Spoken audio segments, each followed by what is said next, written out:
खासगी रुग्णालयात नातेवाईकांच्या उपचारासाठी सांगलीत आलेल्या गोवा येथील युवकाचा दुपारी कृष्णा नदीत बुडून मृत्यू झालाय। सुदीप बसप्पा मादर असे मयत युवकाचं नाव आहे। आयुष हेल्पलाईन आणि स्पेशल रेस्क्यू पथकाने मृतदेह बाहेर काढून शासकीय रुग्णालयात दाखल केला। याबाबत सांगली शहर पोलिसात नोंद झाली आहे। गोवा येथील सुदीप मादर हा त्याचा दाजी प्रशांत मादर यांच्यासह मंगळवारी रात्री 10 वाजता सांगलीत आला होता। दाजी प्रशांत मादर याचा काही महिन्यांपूर्वी अपघात झाला होता, त्यात त्याच्या पायाला दुखापत झाली होती। गोव्यातून तो उपचारासाठी सुदीप सोबत सांगलीत आला होता। दोघांनी रात्री रेल्वे स्टेशनवर मुक्काम केला। बुधवारी सकाळी ते खासगी रुग्णालयात गेले, तिथून ते परत रेल्वे स्टेशनवर आले।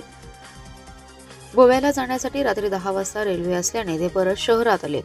दुपारी ते गणपती मंदिरात दर्शनासाठी गेले, तिथून ते कृष्णा नदी काठावर गेले होते। यावेळी दाजी प्रशांत हा काठावर मोबाईलवर बोलत बसला होता, तर सुदीप हा अंघोळ करून येतो म्हणून पाण्यात उतरला।